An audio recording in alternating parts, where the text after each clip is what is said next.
Hello बच्चों, I am Shivam single, your business studies teacher. आज हम 12th का एक नया चैप्टर स्टार्ट करने वाले हैं, चैप्टर नंबर 6, जिसका नाम है स्टाफिंग। अब हमने पढ़ा क्या क्या अभी तक? हमने एक चीज पढ़ी थी कि हमारे पास फंक्शंस होते हैं मैनेजमेंट ने कुछ, उनका नाम रखा था हमने ओजीसी। क्या कहते हैं वो? Planning, organising and then staffing. इसके बाद भी और है, पर अभी हम जो है हम स्टार्ट करने वाले हैं स्टाफिंग। हमने प्लानिंग में क्या सीखा? हमने प्लानिंग में सीखा कि हमें अपने प्लान बनाते हुए क्या क्या चीजें ध्यान में रखनी चाहिए और किस हिसाब से हमें अपने गोल्स को तैयार करना चाहिए। फिर हमने ऑर्गेनाइजिंग में देखा हमें अपने रिसोर्सेज किस हिसाब से अरेंज करना है। हमने ऑर्गेनाइजिंग में देखा कि हमें अपने रिसोर्सेज किस हिसाब से अरेंज करने हैं।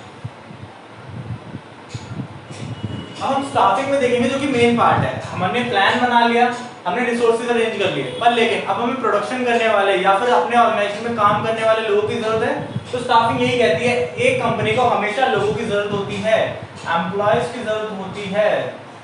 उस जरूरत को पूरा करने के लिए वो कंपनी क्या करती है? स्टाफिंग। जी, स्टाफिंग कैसे करती है? वो उस जरूरत को पूरा करने के लिए बाहर से कुछ लोगों को हायर करती है, जो वहां पर आकर जॉब करेंगे। बाहर से लोगों को हायर करते हैं जो वहां पर आकर जॉब करेंगे। तो स्टाफिंग को मैं अगर और अच्छे तरीके से कहूं तो मैं इसे एक वर्ड कह सकता हूं, रिक्रूटमेंट।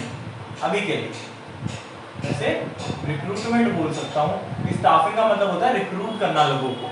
स्टाफिंग का मतलब लोगों को रिक्रूट करना होता है, ठीक है।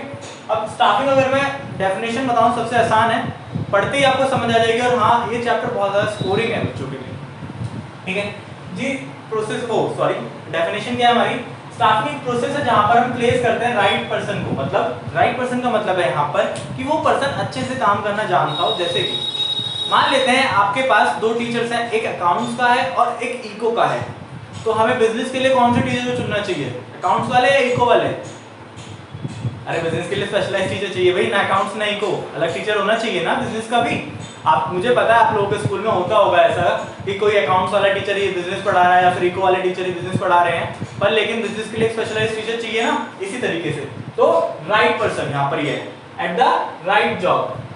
राइट जॉब का मतलब कि भैया अकाउंट्स वाले टीचर अकाउंट्स पढ़ाएं, बिजनेस वाले टीचर बिजनेस और इको वाले टीचर इको। ऐसा ना हो कि एक ही पर्सन सारे काम कर रहा है, या फिर जिस लिए वो पर्सन स्पेशलाइज्ड है, जिस सब्जेक्ट में या फिर जिस काम में वो पर्सन स्पेशलाइज्ड है, वो काम छोड़कर दूसरे काम कर रहा है, ठीक है। इसमें इतनी बात आती है। राइट क्वालिफिकेशन, भाई अगर एक पर्सन को टीचर बनना है या फिर अगर एक पर्सन को कहीं जॉब करनी है तो वहां की कुछ मिनिमम क्वालिफिकेशन लेवल्स होती हैं। जैसे कि एक टीचर बनने के लिए हमारे पास बहुत सारी क्वालिफिकेशंस होती हैं, या फिर अगर हमें कहीं पर भी जॉब करनी है, अगर हमें कहीं पर भी जॉब करनी है तो वहां के लिए भी कुछ क्वालिफिकेशन होती है। जैसे कि मैंने कहा डॉक्टर बनने के लिए क्वालिफिकेशन चाहिए कम से कम एमबीबीएस। सीए बनने के लिए हमें सीए का एंट्रेंस वगैरह सारी चीजें क्लियर करनी पड़ती है, फाउंडेशन वगैरह, आईपीएससी, ये सब, ठीक है। ऐसे ही सीएमए वगैरह के लिए भी अलग अलग है। तो वो कहना चाहता है जिस जॉब के लिए जो क्वालिफिकेशन मिनिमम है, रिक्वायरमेंट, वो उसके पास होनी चाहिए, ठीक है। देन उसके पास नेक्स्ट आता है डूइंग द राइट वर्क। अब भाई कई बार क्या होता है कि लोगों के पास क्वालिफिकेशन बहुत अच्छी है, क्वालिफिकेशन बहुत अच्छी है, डिग्रीज की लाइन लगी पड़ी है, पर वो काम अच्छे से कर ही नहीं पाते। जैसे कि आपने ज्यादा सुना होगा इंजीनियरिंग में लाइन में बहुत अच्छी डिग्रीज लगी हुई है उनके पास, पर लेकिन वो काम अच्छे से कर ही नहीं पा रहे हैं। और लास्ट चीज, एट द राइट टाइम। बंदा बहुत एक बार सोचते हैं कि बंदे के पास बहुत सारी नॉलेज है, बहुत अच्छे से काम कर सकते हैं, सारी चीजें, पर लेकिन वो उस टाइम पर काम करके ही नहीं दे रहा जिस टाइम पर मुझे चाहिए। तो क्या होगा? मान लेते हैं मेरे पास ऑर्डर आया बहुत अच्छे अमाउंट में शर्ट्स का, मैं शर्ट्स का प्रोडक्शन करता हूँ, मेरे पास बहुत बड़ा ऑर्डर आया शर्ट्स का कि मुझे 1 महीने के अंदर अंदर वो शर्ट्स बनवा कर देनी है, और मेरा मैनेजर इतना अच्छा है कि वो काम करवा सकता है पर वो करवा नहीं रहा, फिर या फिर वो कॉम्पिटेंट है, सब कुछ है, पर लेकिन वो काम नहीं करवा पाता टाइम पर, फिर इसी चीज के लिए, या फिर जो मेरे वर्कर्स हैं वो सही टाइम पर प्रोडक्शन करके नहीं दे रहे। तो ये चीज आती है यहाँ पर, ठीक है। उसके बाद नेक्स्ट चीज आती है इंपॉर्टेंस क्या है हमारे पास स्टाफिंग की। अब अगर हम स्टाफिंग करेंगे तो स्टाफिंग कुछ इंपॉर्टेंस होनी चाहिए, बेनिफिट्स होने चाहिए, जिससे कि हमें कुछ फायदा हो, या फिर नीड ऑफ स्टाफिंग क्या है कि स्टाफिंग हम करें, क्यों करें, ये सारी चीजें। तो सबसे पहले आता है ऑब्टेनिंग कॉम्पिटेंट पर्सन। देखो स्टाफिंग का क्या है, हमने पिछले 2 चैप्टर में भी प्रोसेस पढ़े हैं, पिछले 2 चैप्टर में भी हमने प्रोसेस पढ़े हैं, क्या क्या, प्लानिंग का प्रोसेस और ऑर्गेनाइजिंग का प्रोसेस। तो स्टाफिंग का भी एक पूरा स्टाफिंग प्रोसेस होता है, क्या जी?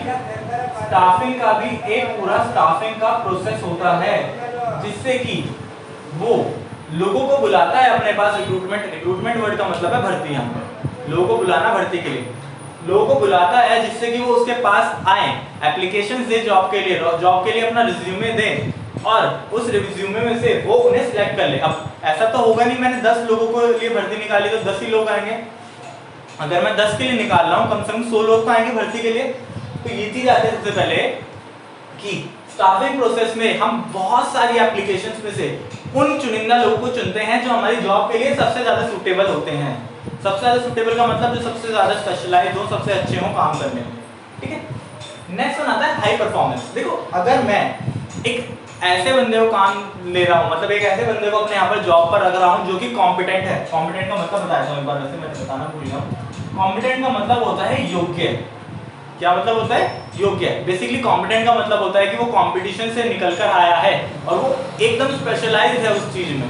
ठीक है, नेक्स्ट था हमारा हाई परफॉर्मेंस। अब हाई परफॉर्मेंस क्या कहती है हमसे? हाई परफॉर्मेंस कहती है हमसे कि जैसे कि हमने यहाँ पर बहुत सारे लोगों में से कुछ पर्टिकुलर लोगों को सिलेक्ट किया है, बहुत सारे लोगों में से कुछ पर्टिकुलर लोगों को सिलेक्ट किया है, तो वो लोगों की परफॉर्मेंस अच्छी रहेगी बिकॉज क्योंकि वो कॉम्पिटेंट है। एक कॉम्पिटेंट पर्सन ही हमेशा अच्छे काम करेगा। आपने देखा होगा क्लास में हमेशा जो एक टॉपर होता है उसकी परफॉर्मेंस ज्यादातर अच्छी रहती है, ज्यादातर उसकी परफॉर्मेंस अच्छी रहती है। जो पढ़ने वाला बच्चा होता है उसकी क्लास में अच्छी रहती है। ऐसे ही जो खेलने में कॉम्पिटेबल होते हैं, जो खेलने में कॉम्पिटेंट होते हैं, उनकी परफॉर्मेंस हमेशा खेलने में अच्छी है। जैसे कि क्रिकेट, विराट कोहली को ही ले लो, कॉम्पिटेंट है, परफॉर्मेंस रेगुलरली रहती है उसकी। वरना धोनी, रोहित शर्मा, ऐसे ही बाहर के बहुत सारे एग्जांपल आ सकते हैं यहाँ पर। ठीक है, नेक्स्ट आता है optimum utilisation of resources. Sorry यहाँ पर एक गलती है, optimum utilisation of human resources, क्योंकि हम बात क्या पढ़ रहे हैं, स्टार्टिंग जो पूरा चैप्टर है वो ह्यूमन रिसोर्स के ऊपर होगा। रिक्रूटमेंट तो होगा यहाँ पर लेकिन यहाँ पे जो पूरा चैप्टर है इसमें बात आएगी हमारी ह्यूमन रिसोर्सेज की। किसकी बात आएगी? ह्यूमन रिसोर्सेज की। जी, ह्यूमन भी एक रिसोर्सेज होता है। हाँ, हमारा ह्यूमन भी एक रिसोर्स होता है। हमारे पास 4 रिसोर्स होते हैं, man, machine, material and the last one is money. Man, machine, material and money, हमारे पास ये 4 तरीके के रिसोर्सेज होते हैं। ठीक है, अब optimum utilisation of human resources क्या कहता है? ये कहता है कि हम सही बंदे को सही जगह पर लगाएं जिससे कि वो सबसे ज्यादा ऑप्टिमम यूटिलाइजेशन करे। जैसे कि मान लेते हैं मेरे यहाँ पर बल्ब का प्रोडक्शन होता है, मेरी जो ऑर्गेनाइजेशन है उसमें बल्ब का प्रोडक्शन होता है, मैं बल्ब बनाता हूँ। ठीक है, मेरे पास 100 वर्कर्स काम करते हैं, 100 वर्कर्स मेरे पास काम करते हैं। ठीक है, अब जिनमें से 50 लोग कॉम्पिटेंट है, पूरे 50 लोग कॉम्पिटेंट हैं यानी कि स्पेशलाइज्ड हैं। अब बाकी लोग क्या करते हैं, वो अपने 8 आवर की शिफ्ट में, 8 घंटे की शिफ्ट में सिर्फ 70 से 80 बल्ब भी बना पाते हैं, और जो बाकी के लोग हैं वो 8 आवर की शिफ्ट में 100 से 110 तक भी बल्ब बना देते हैं। ठीक है, ये कॉम्पिटेंट वाले हो गए और ये नॉर्मल वाले हो गए। इतनी बात पक्की? तो यहाँ पर क्या होगा, हम अपने रिसोर्सेज का, जो कि हमारा ह्यूमन भी हमारा एक रिसोर्स आता है, उसका ऑप्टिमम यूटिलाइजेशन इतने अच्छे से करेंगे कि हमारी ऑर्गेनाइजेशन को भी फायदा हो। अगला आता है कंटीन्यूअस सर्वाइवल एंड ग्रोथ। अब कंटीन्यूअस सर्वाइवल एंड ग्रोथ में कहता है कि वो नई नई चीजें सीखता रहेगा हमारी ऑर्गेनाइजेशन में आकर, जिससे कि उसे भी फायदा हो रहा है और ऑर्गेनाइजेशन की भी ग्रोथ हो रही है। उससे भी फायदा हो रहा है और ऑर्गेनाइजेशन की भी ग्रोथ हो रही है। सर्वाइवल का मतलब हमने पीछे पढ़ा था कुछ, कि सर्वाइवल का मतलब एक तो होता है रेवेन्यू और कॉस्ट को इक्वल लगना, पर लेकिन यहाँ पर किसके सर्वाइवल की बात हो रही है? यहाँ पर हो रही है एम्प्लॉय के सर्वाइवल की। तो वो एम्प्लॉय एक कंपनी में सर्वाइव करना चाहिए। देखो कई बार क्या होता है, हमने लोगों को भर लिया, मतलब लोगों की रिक्रूटमेंट कर लिया अपने पास, पर लेकिन वो लोग 6 महीने 1 साल में जॉब छोड़कर चले जाते हैं। पर लेकिन कुछ ही ऐसे लोग होते हैं जो एक ऑर्गेनाइजेशन में लंबे समय तक काम करते हैं। तो उस चीज की बता रहा है कि वो अगर ऑर्गेनाइजेशन में हम उसे अच्छे से ट्रीट करेंगे, उसका ऑप्टिमम यूटिलाइजेशन कराएंगे और उसे हाई परफॉर्मेंस दिलवाएंगे, तो वो क्या करेगा, कंटिन्यूअस सर्वाइव और ग्रोथ करता रहेगा। मतलब हमारी ऑर्गेनाइजेशन में बना रहेगा, काम करता रहेगा और उसकी ग्रोथ होती रहेगी धीरे धीरे। ग्रोथ का मतलब नई नई चीजें सीखता रहेगा और जो उसे चीजें आती हैं उनमें अपने आप को डेवलपमेंट करता रहेगा। नेक्स्ट वन आता है जॉब सेटिस्फेक्शन। अब जॉब सेटिस्फेक्शन क्या कहता है? ये कहता है कि हमने उस एम्प्लॉय को इतना अच्छा बना दिया है कि उसकी बहुत अच्छी डेवलपमेंट हो गई है, और अगर उसकी डेवलपमेंट हो गई है तो हमें उसे सैलरी भी ज्यादा देनी होगी। अब सैलरी ज्यादा देने के लिए ये सारी चीजें करनी पड़ेंगी, मतलब एनालाइज वर्क वगैरह सब कुछ, है ना। तो यहाँ पर ये कहता है कि अगर हम अपने एम्प्लॉय को ये चारों चीजें दिलवाते हैं तो वो सेटिस्फाइड रहेगा, बिकॉज उसकी सैलरी भी इंक्रीज होगी। आप काम क्यों ही करोगे किसी ऑर्गेनाइजेशन में? पैसे के लिए। तो वो पैसे के लिए बताता है कि जब ये सारी चीजें हो जाएंगी तो एक प्रोसेस में स्टेप आता है प्रमोशन एंड करियर प्लानिंग। तो उसका प्रमोशन होगा, उसकी करियर प्लान किया जाएगा जिससे कि वो सेटिस्फाइड रहेगा। देखो एक बार से जल्दी से,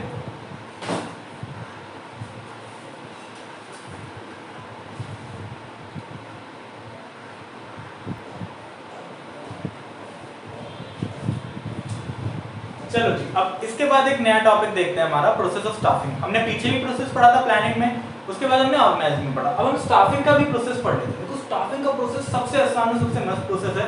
देखने में थोड़ा बड़ा लगता है पर सबसे मस्त प्रोसेस है याद करने के लिए। क्या क्या कहता है स्टाफिंग का प्रोसेस हमसे?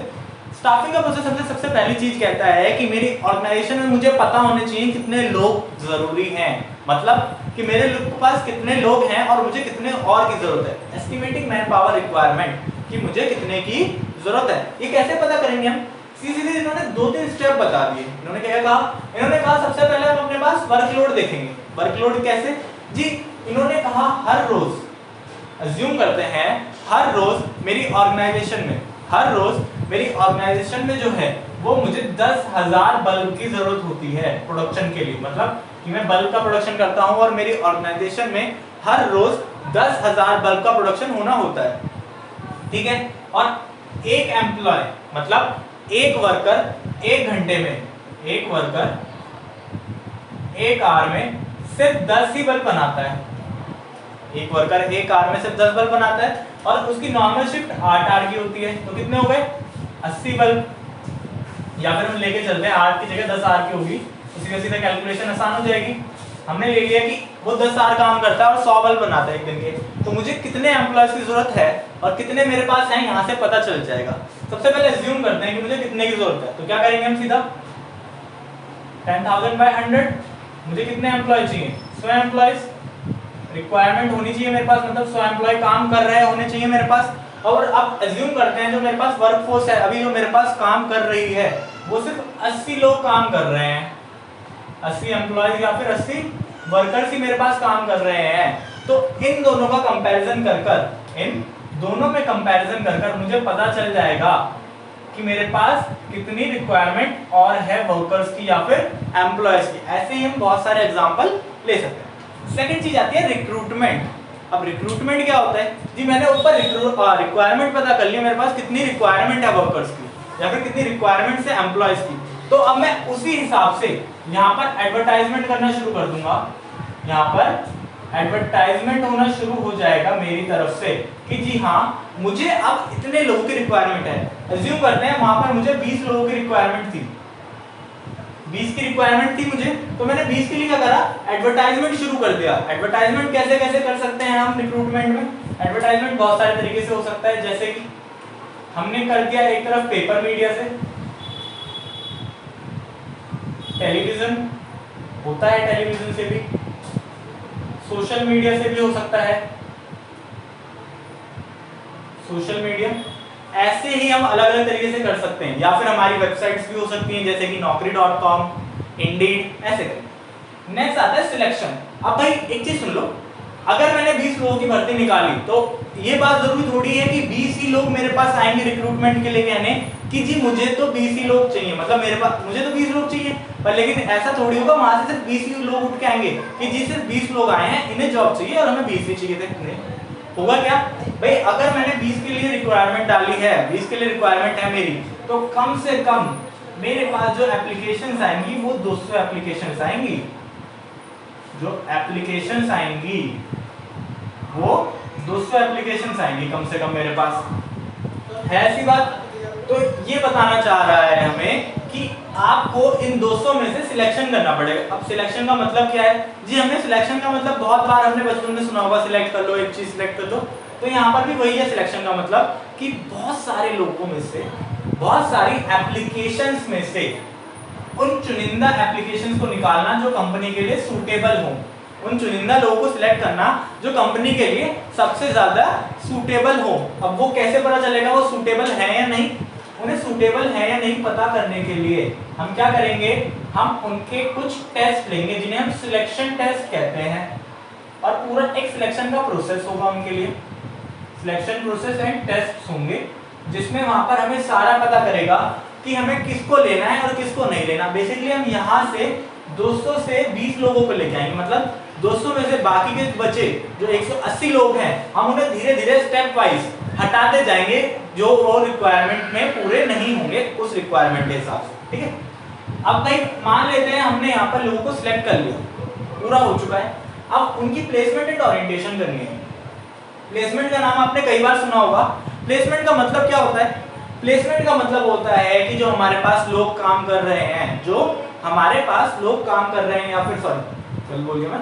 प्लेसमेंट का मतलब होता है कि हमारी ऑर्गेनाइजेशन में जो जगह खाली है उन जगहों पर जो हमने लोगों को सिलेक्ट किया है, जो हमारे पास वेकेंट पोजीशंस हैं, जो हमारे पास वैकेंट पोजीशंस हैं, उन जगहों पर जो हमारे एम्प्लॉयज हैं जिन्हें हमने सिलेक्ट किया है, या फिर जो कैंडिडेट्स हैं जिन्हें हमने सिलेक्ट किया है, उन्हें उस जॉब पोजीशन पर भेजना काम के लिए, उन्हें उस जॉब पोजीशन पर काम के लिए भेजना।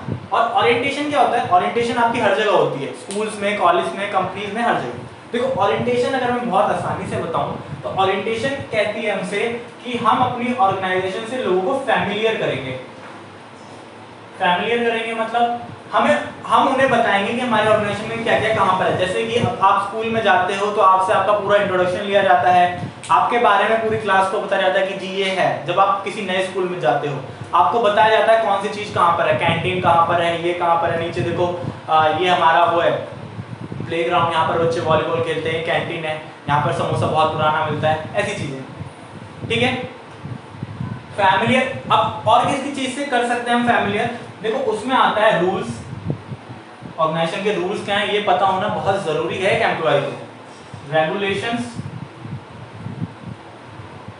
एंड पॉलिसीज, रूल्स, रेगुलेशंस और पॉलिसीज, ये सारी चीजें हमें पता होनी चाहिए एक ऑर्गेनाइजेशन को, कि हमारी ऑर्गेनाइजेशन की रूल्स क्या है, रेगुलेशंस क्या है, पॉलिसीज क्या है। अगर कोई नया एम्प्लॉय आ रहा है उसे पता नहीं है कि यहाँ पर रूल ये है या फिर ये है, जैसे कि मान लेते हैं वहां पर रूल है कि आप स्मोकिंग नहीं कर सकते यहाँ पर, और वो वहां पर स्मोकिंग कर रहा है रूल बिना पता होने की वजह से, तो उस पर फाइन चार्ज हो सकता है या फिर उससे बहुत सारी मुसीबतें झेलनी पड़ सकती हैं। ठीक है, तो ये कहता है हमें यहाँ पर फैमिलियर करना है, रूल्स, रेगुलेशन, पॉलिसीज और वहां के स्टाफ से भी। फैमिलियर का मतलब यही है। ठीक है, नेक्स्ट आता है ट्रेनिंग एंड डेवलपमेंट। अब भाई आप कहोगे हमने तो एम्प्लॉय ही कॉम्पिटेंट लिया है, एम्प्लॉय ही योग्य लिया है, तो उसे ट्रेनिंग और डेवलपमेंट की क्या जरूरत है? भाई देखो मान लेते हैं वो एम्प्लॉय पूरे अच्छे से सब कुछ जानता है, बट उसमें भी कुछ चीजें हो सकती हैं जो हम उसे सिखा सकते हैं। जैसे कि मान लेते हैं वो पहले किसी और कंपनी में काम करता था बहुत अच्छे से, वो किसी और कंपनी में काम करता था बहुत अच्छे से, तो अब हम उसे क्या क्या सिखा सकते हैं? हमें उसे सिखाने वाली चीजों में से सबसे पहले है कि हम उसे बता सकते हैं वहां पर वर्क एनवायरनमेंट किसी और तरीके था और यहाँ पर वर्क एनवायरनमेंट बिल्कुल अलग है। वहां का वर्क एनवायरनमेंट बिल्कुल अलग था और यहाँ का वर्क एनवायरनमेंट बिल्कुल अलग है, तो आपको यहाँ के हिसाब से काम सीखना पड़ेगा। सेकेंड आता है डेवलपमेंट। डेवलपमेंट हम उसका कर सकते हैं, हो सकता है वहाँ उसे कोई चीज़ नहीं आती हो या फिर कोई चीज़ अच्छे से ना होती हो, हम उसे सिखाएं अच्छे से, ऐसी चीज़। बाकी हम इसे अभी डिटेल में पढ़ेंगे। और नेक्स्ट स्टेप आता है परफॉर्मेंस अप्रेशल। देखो परफॉर्मेंस अप्रेशल हर ऑर्गेनाइजेशन बना के रखती है, ये बनती के हिसाब से है कि आपने काम किस हिसाब से किया। हर एम्प्लॉयर देखता है कि आप किस हिसाब से काम कर रहे हो, आप क्या क्या कर रहे हो। बेसिकली ये आपका एक रिपोर्ट कार्ड है, अगर आप बहुत अच्छे से कहो ये आपका एक रिपोर्ट कार्ड है जिसमें आपके सारे मार्क्स हैं। मार्क्स इस चीज के कि आपका बिहेवियर कैसा है बाकी एम्प्लॉयज के लिए, आपको कोई काम हमने आज दिया था आपने वो कितने टाइम में करके दिया, या फिर आप कितनी जल्दी आते हो या फिर टाइम से आते हो या फिर लेट आते हो, ऐसी चीजें इसमें लिखी होती हैं। और इसी के हिसाब से ही आपका प्रमोशन और करियर प्लानिंग होता है। इसका मतलब क्या हो गया? परफॉर्मेंस अप्रेशल का मतलब फीडबैक, रिपोर्ट कार्ड, और इसी हिसाब से आपका प्रमोशन और करियर प्लानिंग होती है। अब प्रमोशन और करियर प्लानिंग क्या है? देखो प्रमोशन का नाम हमने सुना ही है शुरू से। प्रमोशन का मतलब क्या होता है? प्रमोशन का मतलब होता है हमारी सैलरी बढ़ना, जो हमें अभी तक पता है हमारी सैलरी में इंक्रीमेंट आना। लेकिन प्रमोशन में और भी चीजें आती हैं सैलरी के अलावा। क्या क्या चीजें आती हैं प्रमोशन में सैलरी के अलावा? वो चीजें आती हैं कि हमारी जॉब पोजीशन बढ़ गई। मान लो पहले मैं असिस्टेंट मैनेजर के तौर पर काम करता था, अब मैं मैनेजर बन गया। ऐसी चीजें, हमारी सैलरी बढ़ गई, स्टेटस बढ़ गई, मुझे कैबिन्स वगैरह मिल गए, या फिर मेरी कई बार कंपनी की जो ब्रांच है वो भी चेंज हो जाती है, जैसे कि कोलकाता ब्रांच से दिल्ली ब्रांच, मुंबई से हरियाणा, ऐसे करके। ठीक है, अब करियर प्लानिंग क्या कहता है? करियर प्लानिंग कहता है कि एक कंपनी एक कंपनी उसी एम्प्लॉय का करियर बनाने में लगेगी जो बहुत अच्छा हो, ताकि उसका करियर बना के उन्हें फायदा हो। करियर बनाने का मतलब उसे नई नई मीटिंग्स में भेजना, ऐसी मीटिंग में भेजना जहां उसे कुछ नया सीखने को मिले। नया सीखने को मिले जैसे कि मान लेते हैं मेरा एक असिस्टेंट मैनेजर है, मैं उसे भेज रहा हूँ ऐसी मीटिंग्स में जहाँ जनरल मैनेजर को जाना चाहिए, जनरल मैनेजर के साथ, मतलब खाली जनरल मैनेजर भी जाना चाहिए, पर लेकिन मैं उसे असिस्टेंट मैनेजर को भी भेज रहा हूँ। तो वहाँ वो सीखेगा कि आगे चले क्या क्या काम करने पड़ते हैं एक जनरल मैनेजर को, जिससे कि उसका आगे जाके करियर प्लान होगा। आगे जाके ये भी हो सकता है कि जब हमारा जनरल मैनेजर रिटायर हो या फिर वो कभी छोड़ के जाए, उसकी जगह जो हमारा असिस्टेंट मैनेजर है हम उसे प्रमोट कर दें। And the last one is compensation. अब भाई हमने उससे सारा काम कराया तो कंपनसेशन देनी ही पड़ेगी। तो ये कहता है कि अब हमें उसे कंपनसेशन देनी है सारे काम की। कंपनसेशन दो तरीके से हो सकती है, फाइनेंशियली और नॉन फाइनेंशियली, जिसे हम दूसरे नाम से भी जानते हैं मॉनेटरी और नॉन मॉनेटरी। फाइनेंशियली कहती है जिसे हम पैसों की टर्म में तोल सकें, और नॉन फाइनेंशियली जिसे हम पैसों में ना तोल सकें। यहाँ पे बोनस वगैरह दे दिया, यहाँ पे LIC वगैरह, एजुकेशन खर्चा, ये सब। ठीक है भाई, एक बार ये देख लो जल्दी से। वैसे आज की क्लास के लिए यही था। अगर आपको वीडियो थोड़ी सी भी अच्छी लगी हो तो लाइक कर देना, और बहुत बहुत अच्छी लगी हो तो शेयर कर देना। Thank you.